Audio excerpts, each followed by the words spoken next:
Les lustres scintillaient dans la grande salle de bal du Plaza Athénée. Nathan Dubois se tenait droit dans son costume coûteux, le bras passé autour de la taille de Victoria Moreau. Elle incarnait le succès, grande, blonde, vêtue d'une robe de haute couture qui coûtait probablement plus que ce que la plupart des gens gagnaient en un mois. Personne n'aurait deviné qu'elle n'était pas son épouse. « Nathan, chérie, le contrat Bernard doit être célébré comme il se doit, » murmura Victoria, faisant glisser ses doigts manucurés le long de son bras. « Tu viens de devenir le plus jeune milliardaire de Paris. » Nathan sourit, mais ses yeux balayèrent la salle. Il savait que les chuchotements commençaient. Tout, le beau monde parisien savait qu'il était marié, simplement pas à la femme à ses côtés. Sa femme, Claire Lefebvre, était probablement à la maison en ce moment, comme toujours.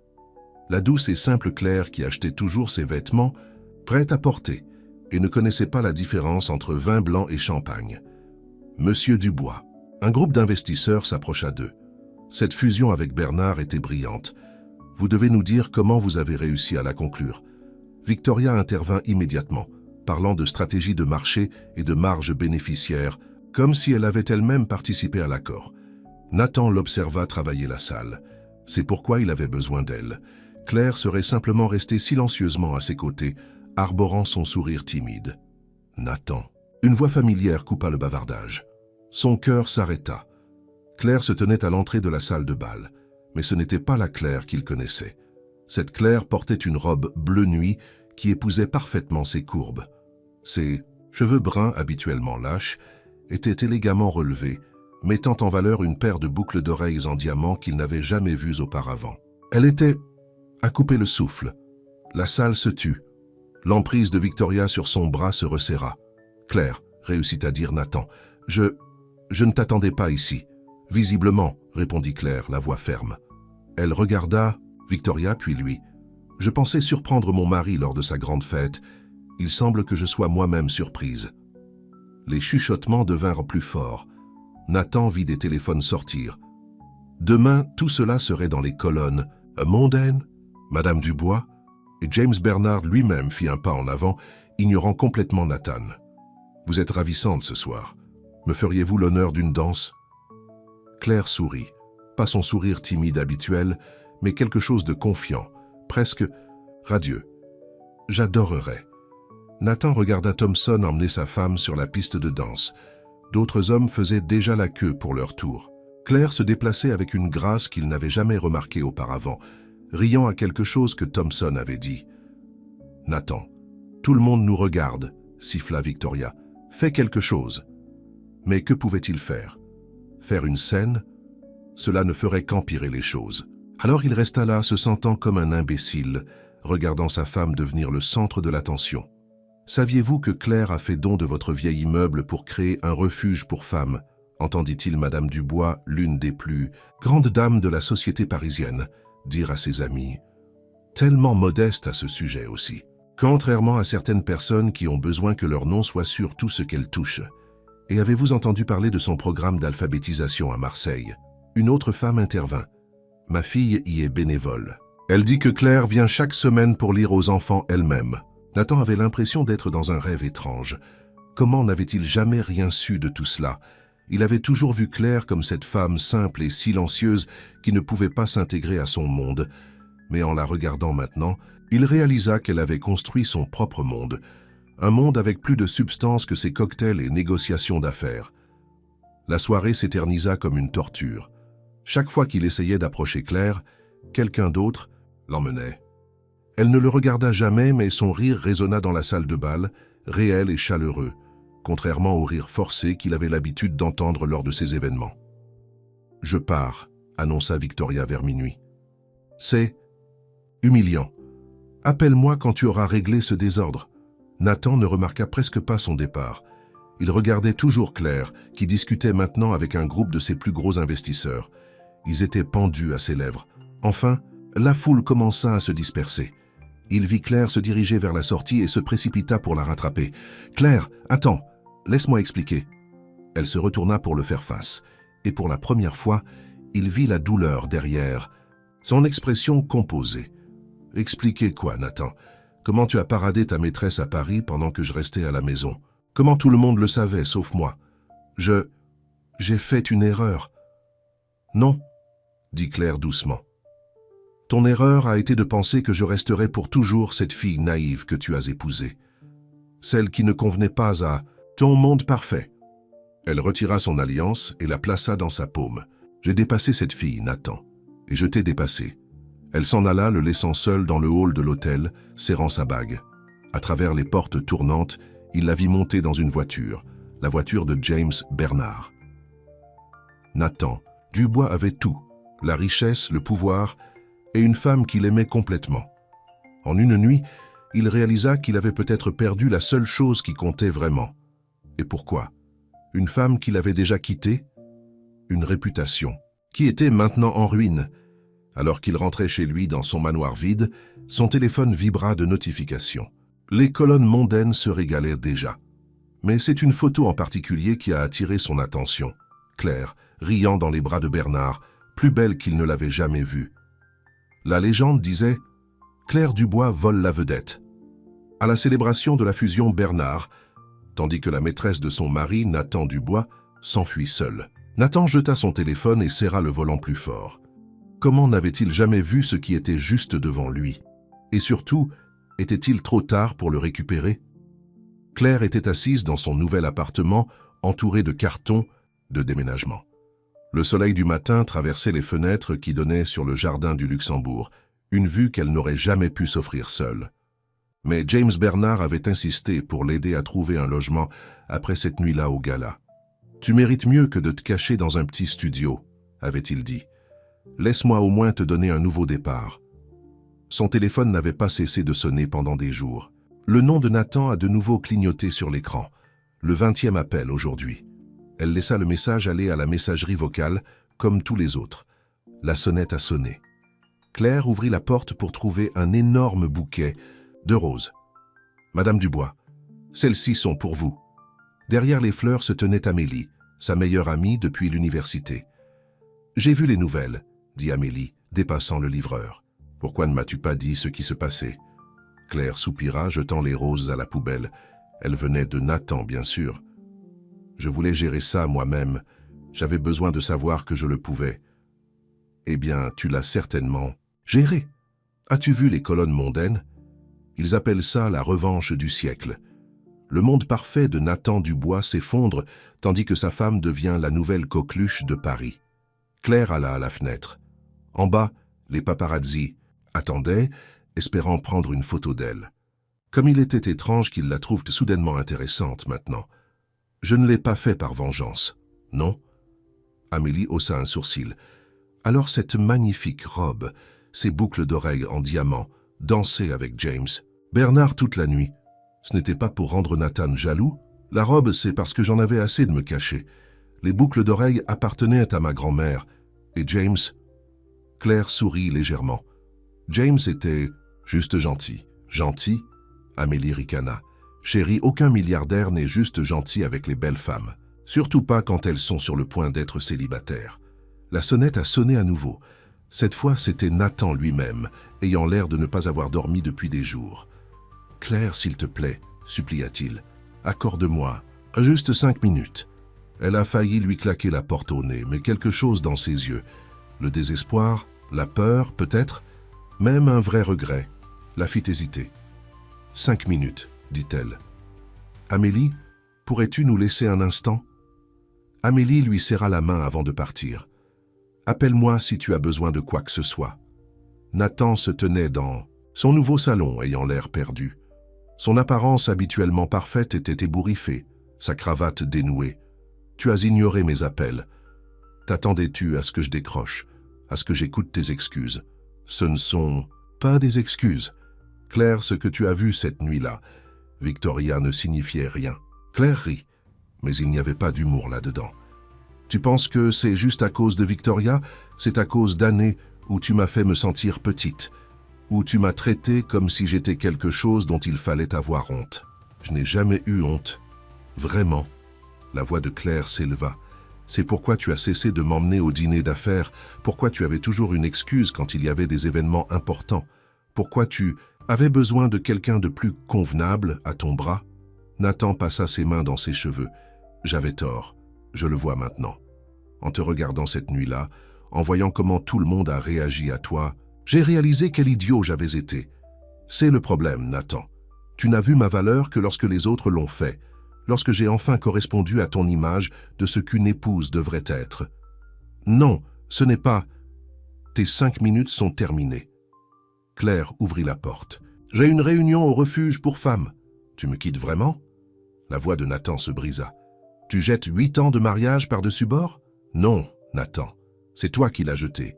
Une fête à la fois, un mensonge à la fois, une nuit avec Victoria à la fois. Je m'éloigne enfin des débris.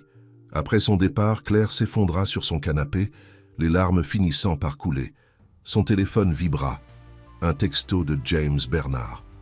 Déjeuner demain? J'aimerais discuter de l'expansion de votre programme d'alphabétisation à toute la ville. Claire essuya ses larmes.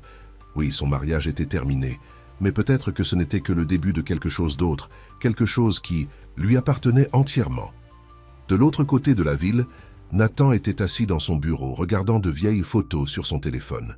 Claire à leur mariage, le regardant comme s'il était son monde entier. Claire à la plage, riant tandis que les vagues s'écrasaient autour d'elle, des moments simples qu'il avait négligés.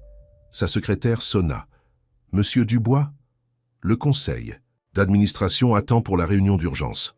Exact, la réunion. Depuis que le scandale a éclaté, ses investisseurs étaient nerveux. La presse se régalait de sa vie privée et cela affectait les affaires. Monsieur Dubois. James Bernard se tenait sur le seuil de son bureau, impeccable comme toujours. Avant que la réunion ne commence, j'ai pensé que vous devriez savoir. J'ai offert à Claire un poste de directrice de notre nouvelle fondation caritative. Les mains de Nathan se serrèrent. Éloignez-vous de ma femme, ex-femme. Bientôt, sourit Bernard. Et Claire est tout à fait capable de prendre ses propres décisions maintenant. N'est-ce pas ce qui vous dérange vraiment? Alors que Bernard s'éloignait, Nathan ressentit quelque chose qu'il n'avait pas ressenti depuis des années. Une vraie peur. Non seulement de perdre Claire, mais de la regarder construire une nouvelle vie où il n'était qu'une leçon de chose. Une erreur dont elle avait été assez intelligente pour s'éloigner. Il prit son téléphone et composa le numéro de Victoria. Il est allé directement à la messagerie vocale. « Ne t'embête pas à rappeler », dit son message. « Je ne fréquente pas les has-been. » Nathan Dubois, l'homme qui avait autrefois tout, était assis seul dans son bureau, tandis que son empire commençait à s'effondrer. Dehors, l'élite parisienne prenait déjà position. Et pour la première fois de sa vie, il n'était pas celui qui détenait les cartes. Claire, la femme qu'il avait jetée, réécrivait les règles de son jeu. Et il commençait tout juste à réaliser à quel point il avait perdu. Son bureau, lui, semblait plus froid maintenant, plus vide. La réunion du conseil d'administration avait été un désastre. 3 investisseurs majeurs s'étaient retirés, invoquant des préoccupations concernant la stabilité du leadership. Sonnerait, téléphone. Vibra un autre message de son avocat. Claire avait officiellement demandé le divorce. Il se versa un autre verre, son 3e de la matinée. Sur son bureau, les journaux criaient des gros titres qu'il ne supportait pas de lire. Claire. Dubois. De l'ombre à la lumière. Et Bernard Industries lance une fondation caritative de 50 millions d'euros avec Claire Dubois à sa tête. Un coup à sa porte le fit lever les yeux. C'était sa mère, Éléonore Dubois, élégante, comme toujours dans ses perles et son tailleur de haute couture. « Tu as l'air terrible », dit-elle en fermant la porte derrière elle. « Merci, maman, juste ce qu'il me fallait entendre. » Éléonore s'assit, son regard désapprobateur, balayant les verres vides. « Je t'avais prévenu au sujet de Victoria Moreau. Cette femme a ruiné des hommes meilleurs que toi. Ce n'est pas une histoire de Victoria. » « Non, acquiesça Éléonore. C'est une histoire de la façon dont tu as traité Claire. La seule bonne chose que tu aies jamais eue dans ta vie, et tu l'as jetée comme un vieux journal. » Nathan s'affaissa sur sa chaise. « Je sais que j'ai merdé. » « Merdé? Nathan, tu as humilié cette fille. Et maintenant, elle, qui a enfin trouvé ses ailes. » La voix d'Éléonore s'adoucit. « J'ai déjeuné avec elle hier. » La tête de Nathan se releva brusquement. « Tu l'as fait? » Elle fait un travail incroyable avec cette fondation. Elle aide les femmes à créer leurs propres entreprises. Elle leur apprend à lire, elle leur donne une chance de vivre mieux. Éléonore sourit. Tout ce que tu aurais pu soutenir si tu n'avais pas été si occupé à poursuivre une idée artificielle du succès, je peux réparer ça, insista Nathan. Je vais la reconquérir. Comment? En te saoulant? En suivant chacun de ses mouvements dans les journaux? Eleanor se leva.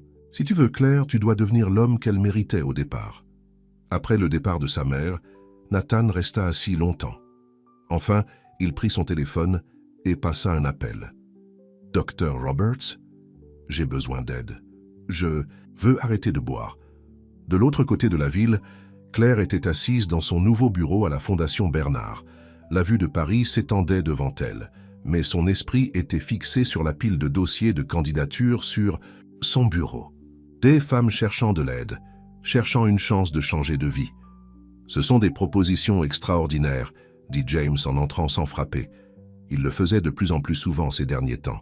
« Tu as un vrai œil pour le potentiel. » Claire sourit mais recula légèrement lorsque James s'assit sur son bureau. Ces femmes ont juste besoin de quelqu'un qui croit en elles. Comme toi, tu as cru en moi. Je crois en toi, Claire, bien plus que ça. James lui prit la main. Je pense que tu le sais. Claire retira doucement sa main. James, je ne suis pas prête pour ça. Mon divorce n'est même pas définitif. Nathan n'a pas attendu que les choses soient définitives, fit remarquer James. Il n'a même pas attendu que les choses soient terminées. Je ne suis pas Nathan. Une agitation, à l'extérieur, attira leur attention. À travers les murs vitrés, ils virent Nathan arrêté par la sécurité. Il avait un air différent, plus maigre, plus dépenaillé qu'elle ne l'avait jamais vu. « Claire » appela-t-il, « s'il te plaît, juste 5 minutes. » James fit un geste pour appeler la sécurité, mais Claire leva la main. « Ça va, laisse-le entrer !» Nathan trébucha légèrement en entrant. Claire sentit l'odeur de l'alcool sur lui. « Tu es ivre. »« Non, Oui, mais je vais me faire aider. À partir de demain, j'entre en cure de désintoxication. » Ses yeux étaient rouges. « Je voulais que tu l'entendes de moi. » Claire sentit son cœur se serrer. « Pourquoi me dis-tu ça? Parce que tu es toujours mon contact d'urgence. Parce que malgré tout, tu es toujours la personne en qui j'ai le plus confiance au monde. » Il sortit un papier froissé. « Je cède le contrôle de l'entreprise au conseil d'administration pendant mon absence. Et je signe nos papiers de divorce. » Claire prit les papiers avec des mains tremblantes. « Nathan, tu mérites mieux que ce que je t'ai donné, mieux que ce que je suis en ce moment. » Il regarda James, puis la regarda à nouveau. « J'espère qu'il te rendra heureuse. J'espère que tu auras tout ce que tu mérites. » Après le départ de Nathan, Claire resta assise à son bureau regardant les papiers de divorce signés. James lui toucha l'épaule. « Il te manipule, » dit-il doucement. « Ne le laisse pas te ramener. » Mais Claire n'était pas si sûre. Pour la première fois depuis cette soirée de gala, elle avait vu quelque chose de réel dans les yeux de Nathan. Pas l'homme d'affaires raffiné, ni la personnalité mondaine charmante, juste un homme brisé qui faisait enfin face à ses démons. Ce soir-là, seule dans son appartement, Claire sortit son téléphone et regarda de vieilles photos. Elle et Nathan à leur premier rendez-vous, devant un stand de crêpes parce qu'ils ne pouvaient pas se permettre mieux. Nathan lui apprenant à conduire, tous les deux riant, alors qu'elle calait la voiture, encore et encore. Des moments simples, avant que le succès n'empoisonne tout. Son téléphone vibra. Un SMS d'Eleanor Dubois. Il est entré à la clinique de la Baume. Séjour minimum de 6 mois. Il essaie vraiment, Claire. Claire ferma les yeux, les larmes coulant. Le succès avait changé Nathan, l'avait transformé en quelqu'un qu'elle ne reconnaissait plus. Mais peut-être, juste peut-être, l'échec ramènerait l'homme dont elle était tombée amoureuse. Elle regarda les papiers de divorce sur sa table basse, toujours non signés. 3 mois passèrent. La clinique de la Baume était située sur un domaine de 20 hectares de terrain entretenu, loin du chaos de Paris. Nathan se tenait à la fenêtre de sa salle de thérapie, observant les feuilles tombées des arbres. Il avait maigri, et ses costumes de haute couture avaient été remplacés par des jeans et des pulls simples. « Tu progresses » dit la dressarachienne en prenant des notes sur son bloc. « Mais tu évites toujours de parler de Claire. » Nathan s'assit lourdement sur la chaise en cuir. « Qu'y a-t-il à dire? J'ai détruit la meilleure chose de ma vie parce que j'étais trop aveugle pour voir ce que j'avais. Parle-moi de votre première rencontre. » Nathan ferma les yeux, se souvenant. C'était dans un petit restaurant. Ma première. Entreprise venait de faire faillite. Je ne pouvais même pas me permettre un repas décent. Elle était serveuse. J'étais tellement gêné, en train de compter la monnaie pour payer un café. Et elle m'a apporté une part de tarte. Elle a dit que c'était offert parce que j'avais l'air d'avoir besoin de quelque chose de doux dans ma vie. Il sourit au souvenir. Elle s'est assise avec moi pendant sa pause. Elle ne s'est pas souciée que j'étais un raté. Elle a juste écouté. Quand les choses ont-elles changé? Quand j'ai commencé à réussir, chaque marché m'a rendu plus gourmand. Claire a essayé de suivre. Elle a pris des cours de savoir-vivre, appris les vins, changé sa garde-robe. Mais moi, je voulais plus. Quelqu'un qui correspondait déjà à ce monde. Comme Victoria? Nathan te rit amèrement. Victoria. Tu sais ce qu'elle a dit lorsque le scandale a éclaté? Qu'elle n'avait jamais eu l'intention de rester avec moi de toute façon. Que j'étais juste un tremplin pour rencontrer des poissons plus gros. De retour à Paris, Claire était submergée par le travail. La fondation avait dépassé toutes les attentes. Mais dernièrement, quelque chose n'allait pas. Ces chiffres budgétaires n'ont pas de sens, dit-elle à James en montrant son écran d'ordinateur. Il manque près de 2 millions d'euros au fonds d'éducation. James balaya cela d'un revers de main. Probablement juste une erreur comptable. Je vais demander à quelqu'un de vérifier. Mais Claire ne pouvait pas se débarrasser de ses soupçons. Ce soir-là, elle est restée tard fouillant dans les dossiers. Ce qu'elle a trouvé lui a glacé le sang. La fondation était un écran de fumée. James l'utilisait pour blanchir de l'argent provenant de ses autres entreprises. Les femmes qu'ils étaient censés aider, seule une fraction des fonds leur parvenait réellement. Ses mains tremblaient alors qu'elle copiait les dossiers sur une clé USB.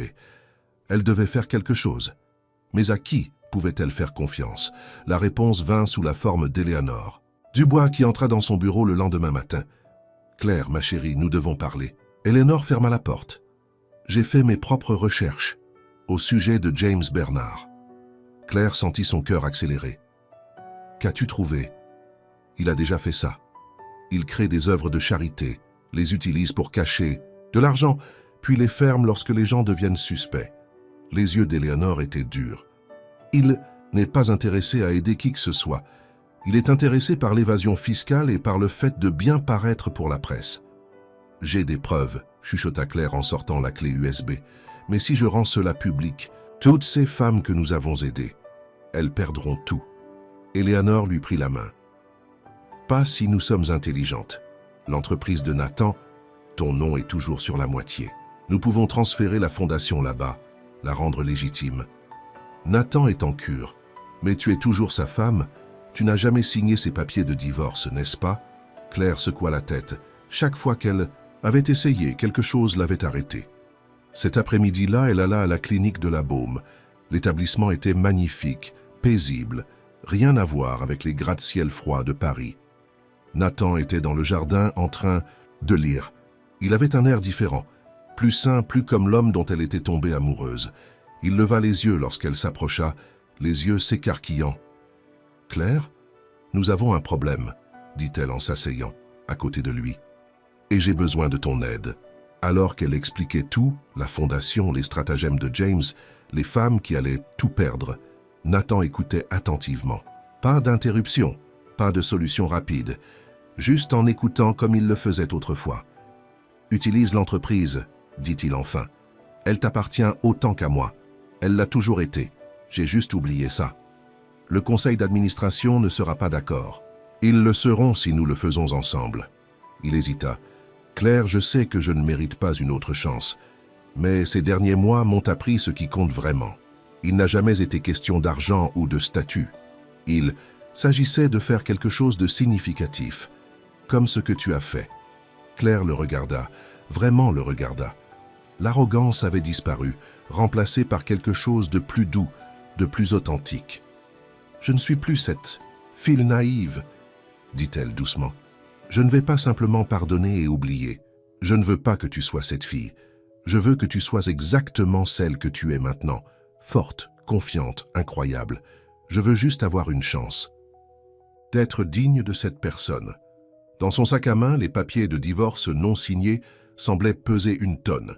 Mais il y avait des choses plus importantes à régler en premier. « Détruisons James Bernard, » dit-elle. « Ensuite, nous parlerons de nous. » Pour la première fois depuis des mois, l'espoir brillait dans les yeux de Nathan. Et quelque part dans le cœur de Claire, une porte qu'elle pensait définitivement fermée grinça légèrement. La salle du conseil d'administration de Dubois Industries bourdonnait de tension. Claire était assise à la tête de la table, à la place de Nathan face à 12 membres du conseil d'administration sceptiques. Les preuves de la corruption de James Bernard étaient éparpillées sur le bois poli dans des dossiers bien rangés. « C'est scandaleux », bégaya George Patterson, le plus ancien membre du conseil. « Vous vous attendez à ce que nous prenions en charge une fondation défaillante, que nous mettions notre réputation en jeu? Je m'attends à ce que vous fassiez ce qui est juste, » répondit Claire, la voix ferme. « Ces femmes nous ont fait confiance. Elles ont créé des entreprises, sont retournées à l'école, ont soutenu leurs familles. Allons-nous les laisser devenir des dommages collatéraux dans les stratagèmes ?» De James Bernard, Éléonore Dubois, assise à droite de Claire, prit la parole. Le nom Dubois signifiait autrefois quelque chose de plus que des profits. « Mon défunt mari a construit cette entreprise sur l'intégrité. » La salle se tut. Le portrait de Robert Dubois était accroché au mur, les regardant. « Les chiffres ne mentent pas, » continua Claire. « Même avec les fonds manquants, les programmes de la Fondation sont efficaces. Imaginez ce que nous pourrions faire si nous la dirigions honnêtement. Les chiffres ne mentent pas, » continua Claire. « Même avec les fonds manquants, les programmes de la Fondation sont efficaces. Imaginez ce que nous pourrions faire si nous la dirigions honnêtement. Faites-vous confiance. » À ce moment-là, la porte s'ouvrit violemment. James Bernard entra d'un pas décidé, son sourire parfait désormais tordu de rage. « C'est une réunion privée, » dit Claire en se levant. « Un complot privé, plutôt, » rétorqua James en claquant ses mains sur la table. « Vous croyez vraiment pouvoir voler ma fondation? Après tout ce que j'ai fait pour vous? Vous voulez dire après que vous m'ayez utilisé comme prête-nom pour votre blanchiment d'argent. » Claire afficha des documents sur l'écran derrière elle. Virements bancaires vers des comptes offshore, faux reçus, sociétés écrans. Dois-je continuer? Le visage de James pâlit. Vous bluffez. La BRB ne le pense pas. Claire fit un signe de tête aux deux hommes qui étaient entrés discrètement derrière James. Agent Roberts, agent Chen, parfait timing. Tout à l'attrait, vite après ça. James fut emmené menotté, lançant des menaces. Les caméras de télévision ont tout filmé. L'empire du grand James Bernard s'effondrant en temps réel. Plus tard dans la soirée, Claire était assise seule dans l'ancien bureau de Nathan, qui lui servait désormais de bureau temporaire. Les lumières de la ville scintillaient en contrebas. Son téléphone sonna. Éléonore. « Le conseil d'administration a voté à l'unanimité, » dit Éléonore. « La fondation est à nous, et ils veulent que vous restiez directrice. » Claire sentit des larmes de soulagement. « Merci, Éléonore, pour tout. Non, merci à vous, de nous avoir rappelé ce que le nom Dubois devrait représenter. » Après avoir raccroché, Claire alla à la clinique de la Baume. Il était passé l'heure des visites, mais le personnel la connaissait maintenant. Nathan était dans la salle commune, jouant aux échecs avec un homme âgé. « Échecs et maths, » dit le vieil homme en souriant. « Tu t'améliores, mon garçon, mais tu restes trop imprudent. » Nathan leva les yeux lorsque Claire s'approcha. « Comment ça s'est passé ?» Elle lui raconta tout. La réunion du conseil d'administration, l'arrestation de James, l'avenir de la fondation. Nathan écouta, la fierté brillante dans les yeux. « Tu l'as fait, » dit-il doucement. « Tu as tout sauvé. »« Nous l'avons fait, » rectifia Claire. « Ton soutien, c'était important. » Ils se promenèrent dans le jardin de l'établissement. La nuit était fraîche, les étoiles scintillaient au-dessus d'eux. « Encore 4 semaines, » dit Nathan. « Ensuite, j'en aurai fini ici. » Claire hocha la tête. « Es-tu prêt? Pour la sobriété? »« Oui. Pour faire face à tout ce que j'ai fait? J'y travaille. » Il s'arrêta, se retournant pour la regarder. « Pour essayer d'être digne d'une seconde chance, je passerai le reste de ma vie à travailler là-dessus. » Claire toucha sa joue, sentant le duvet rêche, si différent de sa peau autrefois parfaitement lisse. D'une certaine manière, elle aimait ça mieux. C'était réel. « Je suis fière de toi, » murmura-t-elle. « Même après tout, surtout après tout. Il est facile d'avoir l'air parfait quand la vie est parfaite. C'est la façon dont nous gérons nos pires moments qui montre qui nous sommes vraiment. » Les yeux de Nathan se remplirent de larmes. « Je ne te le mérite pas. Peut-être pas, » admit Claire. « Mais peut-être que ce n'est pas le but. Peut-être qu'il s'agit de grandir ensemble, de devenir meilleurs ensemble. » Elle fouilla dans son sac et sortit les papiers de divorce, toujours non signés. Lentement, délibérément, elle les déchira en deux. « Claire, Ce n'est pas le pardon, dit-elle rapidement. Pas encore. C'est un nouveau départ, si tu le veux. Nathan prit sa main, la pressant contre son cœur. Pas de grands gestes, pas de discours fleuris, juste deux personnes qui s'étaient perdues, se retrouvant sous les étoiles. À Paris, la nouvelle faisait la une des journaux. Le PDG de Bernard Industries arrêté pour fraude. Mais dans un jardin paisible de la clinique de la Baume, rien de tout cela n'avait d'importance. Il n'y avait que ce moment, cette chance, cet espoir de quelque chose de réel renaissant des cendres de ce qu'ils avaient presque perdu. Le dernier jour de Nathan à la clinique de la Baume lui sembla surréaliste. Il rangea ses quelques affaires, les journaux qu'il avait remplis pendant sa thérapie, les pulls qui avaient remplacé ses costumes de haute couture, le jeu d'échecs que son vieil ami Harold lui avait offert. 5 mois à se reconstruire dépouillé de l'essentiel. « Souvenez-vous de ce dont nous avons parlé », dit le docteur Chen lors de leur dernière séance. « Le succès ne concerne plus l'argent. »« Je sais », hocha la tête Nathan. « Il s'agit d'être quelqu'un dont je peux être fier. » Claire l'attendait dehors dans sa voiture. Pas de chauffeur, pas de limousine, juste elle, dans la même Honda bleue qu'elle conduisait lorsqu'ils s'étaient rencontrés. Certaines choses avaient fait le tour complet. « Prêt ?» demanda-t-elle lorsqu'il s'installa sur le siège passager. Le trajet de retour à Paris fut silencieux, pas inconfortable, juste réfléchi. Les toits de la ville apparurent à l'horizon, brillants et intimidants. « On n'est pas obligé de rentrer directement », dit Claire, remarquant sa tension. « On pourrait prendre le chemin le plus long. » Ils se retrouvèrent au stand de crêpes de Joe, le même endroit où ils s'étaient rencontrés pour la première fois. Il n'avait pas changé, ça. Un même banquette en cuir craquelé, la même odeur de café et de tarte. Une table pour deux. La serveuse était jeune, probablement en train de faire ses études comme Claire l'avait fait autrefois. Ils s'assirent dans leur ancienne cabine. Claire commanda un café. Nathan demanda de l'eau avec du citron. « Certaines choses changent », me dit-il en levant son verre avec un petit sourire. « Certaines choses ne devraient pas. » Claire sortit un dossier. Le premier rapport trimestriel légitime de la Fondation. Nous avons aidé 2 fois plus de femmes maintenant que l'argent. Va réellement là où il devrait aller. Nathan lut les chiffres, mais ses yeux restaient rivés sur Claire. Elle était passionnée, animée, complètement dans son élément. C'était qui elle avait toujours été. Il avait simplement été trop aveugle pour le voir. « Il y a autre chose », dit Claire hésitant. « Victoria est venue me voir. » La main de Nathan se serra sur son verre. Qu'est-ce qu'elle voulait? S'excuser en fait. Elle écrit un livre Révélation sur James Bernard. Apparemment, elle travaillait avec la BRB tout le temps. Elle avait des preuves de ses crimes remontant à des années. Nathan rit, un rire sincère, et surpris.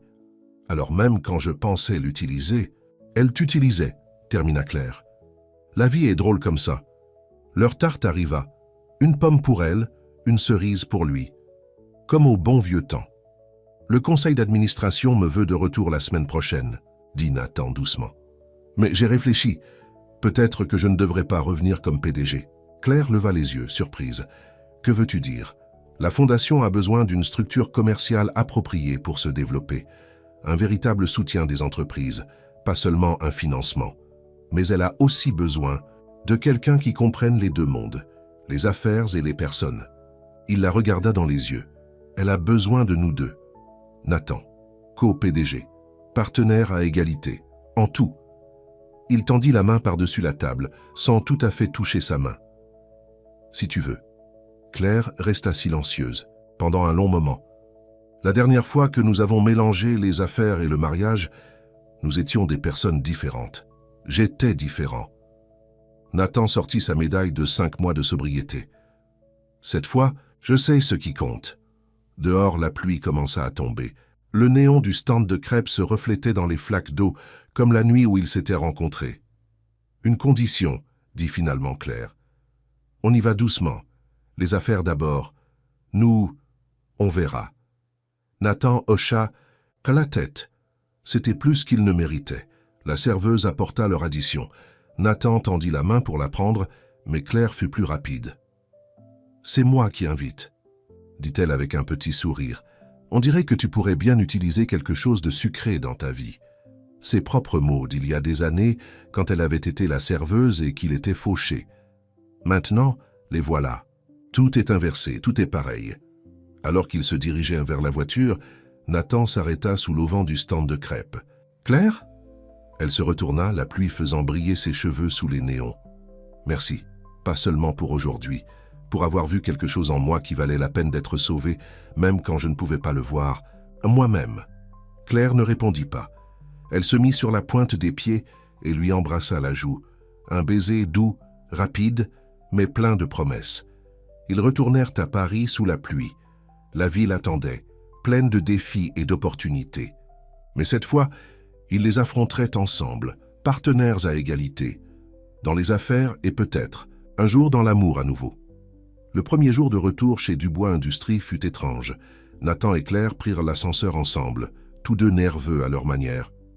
La réunion du conseil d'administration était prévue à 9 heures où ils annonceraient leur nouveau partenariat. « Regardez qui est de retour », lança une voix familière. Victoria Moreau se tenait dans le hall, habillée pour les affaires, et avec un look si ordinaire. Nathan se raidit, mais Claire lui serra le bras. « Mademoiselle Moreau, vous êtes là pour faire une déclaration au sujet de James Bernard. » Le sourire de Victoria hésita. « Entre autres choses, la BRB veut en savoir plus sur certains comptes offshore. Je me suis dit que votre mari pourrait m'aider à rafraîchir ma mémoire. » « Ex-mari, » dit fermement Nathan, « et j'ai déjà tout dit à la BRB. » La salle du conseil d'administration était bondée, non seulement des membres du conseil, mais aussi des journalistes. Éléanore était assise à la tête de la table, dirigeant le spectacle comme toujours.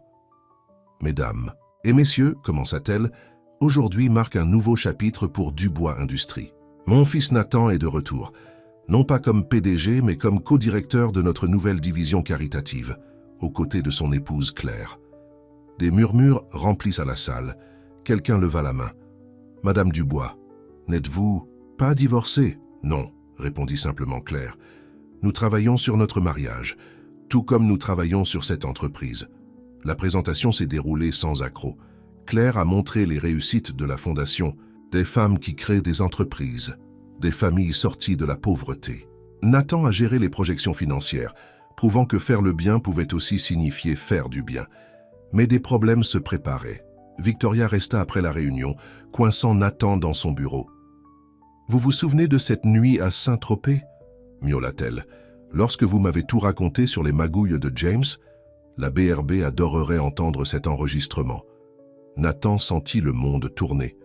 Cette nuit-là, ivre et amer, il avait tout dit sur les activités illégales de James Bernard.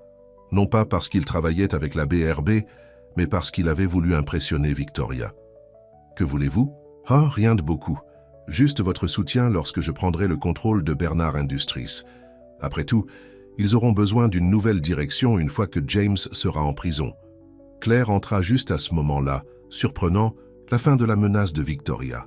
« En fait, » dit-elle en sortant son téléphone, « la BRB adorerait aussi entendre cette conversation. » Victoria pâlit. Le téléphone enregistrait. « Le chantage est un crime, Victoria, » continua. Claire, ajoutez cela aux accusations de complot et de fraude. Eh bien, je ne suis pas avocate, mais ça n'a pas l'air bon. Après que la sécurité eut escorté Victoria dehors, Nathan s'affaissa sur sa chaise. Claire, je suis tellement désolé.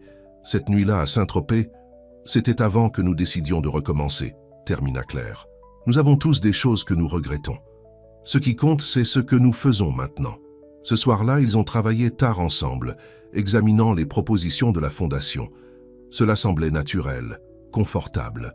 Comme « avant, mais mieux ». « Tu te souviens de notre premier appartement ?» demanda soudainement Claire. « Ce petit studio au-dessus du restaurant chinois ?» Nathan sourit. « Où le détecteur de fumée sonnait à chaque fois qu'il cuisinait. Nous étions heureux là-bas. Nous l'étions. » Nathan la regarda. « J'avais oublié ça quelque part en chemin. Que le bonheur ne dépend pas de l'endroit où vous vivez ou de ce que vous possédez. » Claire se leva, s'étirant. « Il est tard. On devrait rentrer à la maison. » « À la maison ?» Le cœur de Nathan fit un bond. « Eh bien, chez moi. La chambre d'amis est prête pour toi, si tu veux. » Ce n'était pas parfait. Ce n'était même pas près de ce qu'ils avaient eu avant. Mais c'était réel et c'était le leur. Cette nuit-là, dans l'appartement de Claire, ils ont commandé des plats chinois et se sont assis par terre comme ils le faisaient autrefois. Pas de verres en cristal, pas de vin coûteux. Juste Deux personnes qui retrouvent leur chemin vers ce qui compte. Au nouveau départ, dit Claire en levant sa canette de soda. Il frappa son verre d'eau contre le sien, à se souvenir de ce qu'il y avait de bon dans les anciens. Dehors, Paris scintillait, pleine de tentations et de défis, mais à cet instant, tout ce dont ils avaient besoin était là, dans cette pièce. 3 mois passèrent. La fondation prospéra sous la direction conjointe de Nathan et Claire, mais juste au moment où les choses semblaient parfaites, le passé vint frapper à la porte.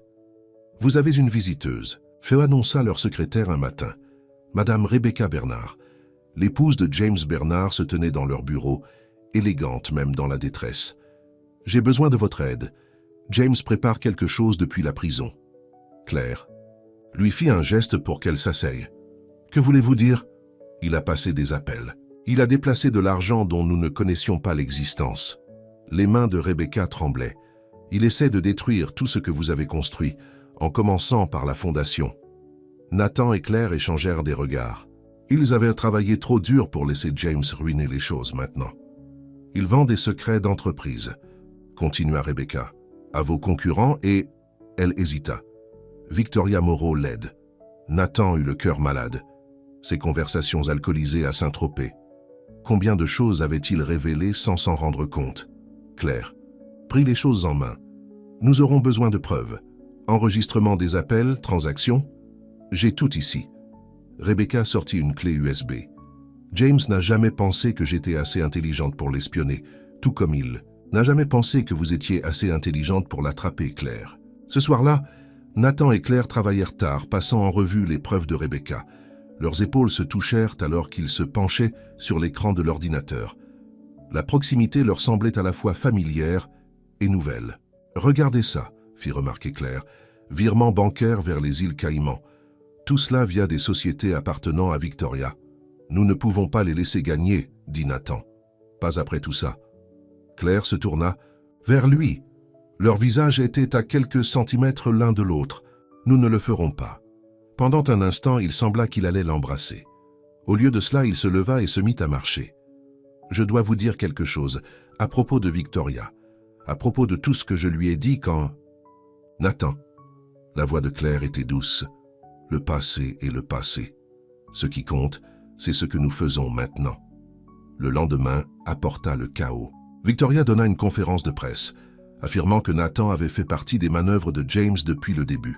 Le cours de l'action chuta en flèche, mais Claire avait un plan. Elle convoqua une réunion d'urgence du conseil d'administration. Alors que les accusations de Victoria étaient diffusées sur toutes les chaînes d'information, Claire présenta calmement leurs preuves.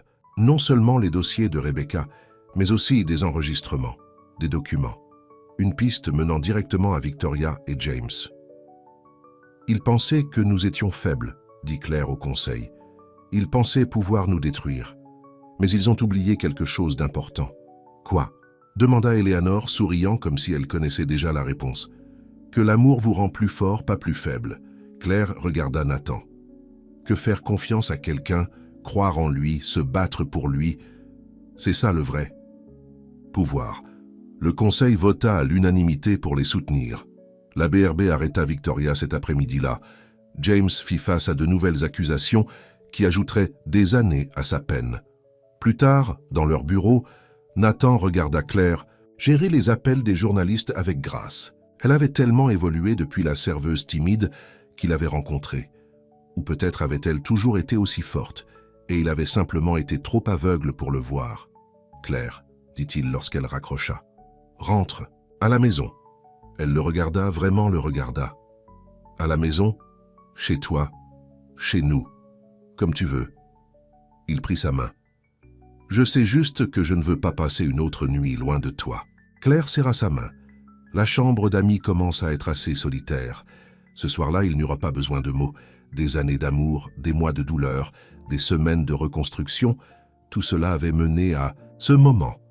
Nathan et Claire, retrouvant leur chemin l'un vers l'autre, plus forts pour avoir été brisés. Les lumières de la ville brillaient à l'extérieur de leurs fenêtres, mais aucun d'eux ne les remarqua. Ils étaient trop occupés à écrire leur propre histoire. Une histoire qui n'avait rien à voir avec l'argent, le pouvoir ou la vengeance. Il s'agissait d'amour. L'amour qui pardonne. L'amour qui guérit. L'amour qui vous rend meilleur que vous ne pensiez jamais pouvoir l'être.